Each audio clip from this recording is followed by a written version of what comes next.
My name is Bob Njagi, and I'll read the last part of the statement. These are not isolated incidents, but a regional pattern: expanding executive power, constrained dissent, disregard for the rule of law, large-scale human rights violations, and increasing pressure on civil society. As the remaining beacon of hope to the East African region, we must collectively push back against the growing number of political prisoners detained across the region, and safeguard Kenya as a vital democratic space while protecting the hard-won freedoms that generations have fought to secure.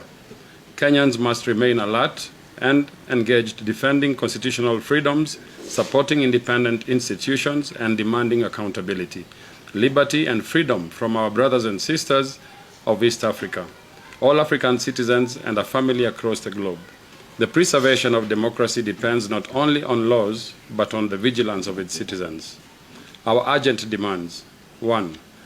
To the governments of Tanzania and Uganda, we demand the immediate and unconditional release of Tundu Lissu, Dr. Kizza Besigye, and all political prisoners languishing in both civilian and military custody. Security agencies must simultaneously strive to establish and maintain a safe environment for all human rights defenders and political refugees to return home.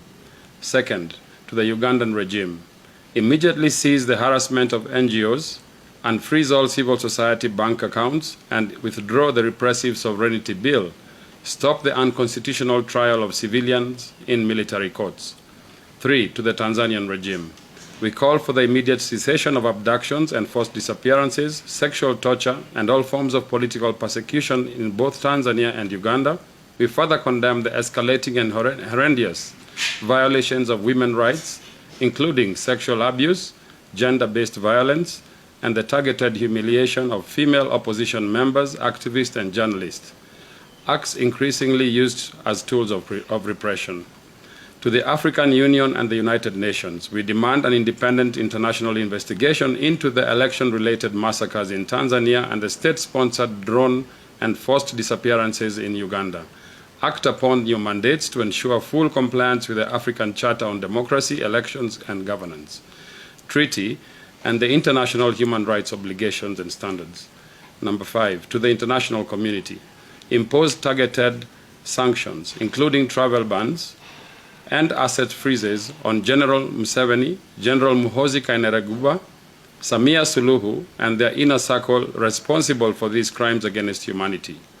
To the East African Community, EAC, break your complicit silence. A region where citizens are hunted like animals by their own leaders cannot achieve meaningful integration or peace. Silence in the face of such grave injustices is complicity. Justice for the victims, freedom for the prisoners, power to the people. People power. Our power. Our power. People power. Who are the people? We are the people. End of statement.